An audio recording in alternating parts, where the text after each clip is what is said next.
Hello everyone, we are Group 14, and today we would like to talk to you about the positive impacts of technological globalization.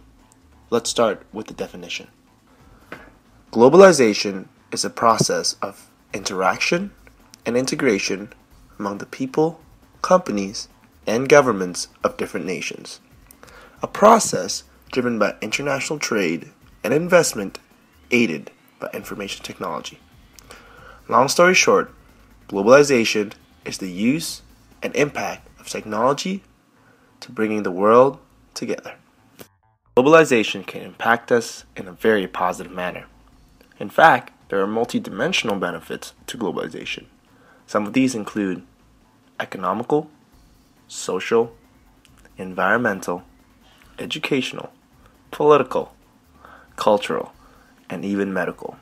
Now, let's take the time to go in depth into each one of these benefits. There are many drivers that promote economic globalization. Some of these include reduced cost of transportation, communication in the private sector, and reduced policy barriers to trade. The impacts of some of these drivers are improved conditions in developing countries, which include investments, foreign trade, access to new technologies, and even employment opportunities.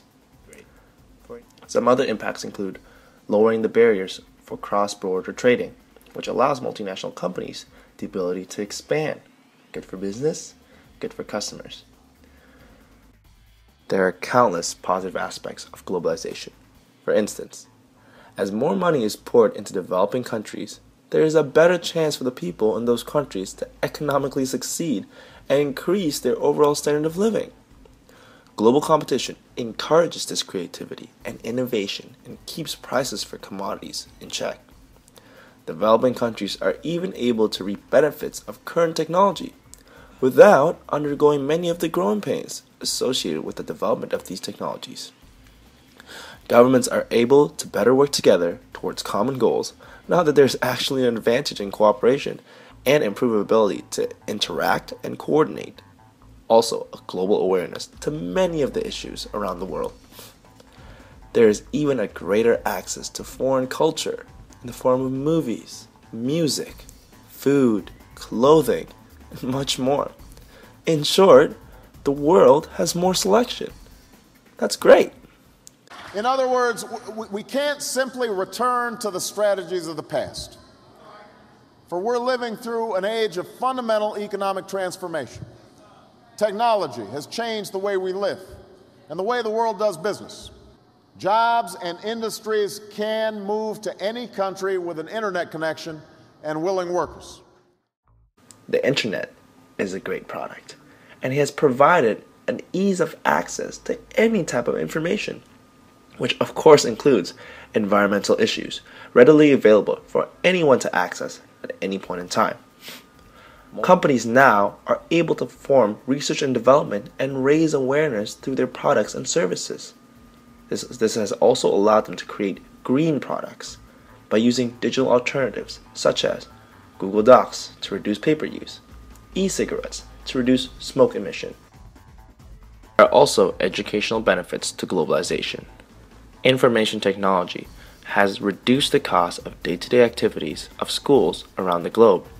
This has allowed schools to enroll a lot more students than it originally could. It has also provided a new means of communication. Teachers now can communicate easier with their students and even their parents, if need be. There is also an ease of access to information through distance learning softwares or even massive open online courses. This has allowed individuals of any age to learn from the comforts of their own home. So our students have a facility with digital technology, and it's right and proper, therefore, that we should build them into the heart of education. But it's also important we do it because the tools themselves are creating cultural changes and possibilities which are really quite new. Our students are connected not just with the people in the room around them, but with literally anybody on the planet they care to be connected to. And that's an entirely new cultural proposition, I think, and it changes the game. And my argument is that one of the reasons we have to transform education, and we really do, is because the technologies have changed the whole context of education. But they're also among the ways in which the transformation itself will take place. So this shift to me is much more than a shift in the way we do art or the way we do design, although that's certainly the case. These tools are extraordinary now. They affect the way we think in all disciplines. They affect the way we think of disciplines. They affect the way disciplines interact. So these new tools seem to me to be providing opportunities and a palette of possibilities which should be available to every single student, not just to a few. The amount of focus a nation chooses to put on education is obviously highly correlated with the nation's ability to innovate. Innovations derived from a nation's investment in education improve efficiency and ultimately lead to, among other things, a higher standard of living. Globalization has enabled scientists and medical professionals from different nations to share advances in medicine. Increases in the global population can be largely attributed to the advances made in medicine. Each new discovery helps to progress another's research. Essentially, one innovation or discovery leads to many more. Many technologies developed by industrial nations have already made a significant impact on less developed countries. For example, vaccines have eradicated smallpox and are more close to eradicating polio. The sharing of scientific research amongst nations has significantly reduced both child and adult mortality rates around the world. Many people nowadays can simply look up different diseases and even treatments online. Globalization has even helped reduce the cost of medical supplies and logistics, which leads to lower treatment costs overall. It has helped medical professionals perform more efficiently and even accurately. Inventions such as the X-ray machine and MRI allows professionals to more accurately examine a patient. Globalization can also bring about political benefits. It does this by increasing competition through the lubrication of foreign trade and investment. Also, political campaigning with the introduction of online campaigns. It also increases exposure in developing countries with the introduction of new technology and new media. In essence, direct distribution from the manufacturer to the customer via the internet, via the web, the direct contact, direct transactions, and then distribution via UPS or Federal Express, that's going to be cheaper than going through all these middlemen or building hundreds of stores around the country. It is going to radically change the way goods and services are discovered, sold, and delivered, not only in this country, but eventually in the world. Globalization has aided in the evolution of culture. The internet is a product that really promotes this. It has helped people meet online and stay connected, and even break cultural boundaries. Its vast amount of information has helped people learn more about cultures and languages around the globe, which increases racial awareness, understanding, and even tolerism. International migration is also a phenomenon caused by globalization. It has led to the recognition of diversity and the progression of equal rights.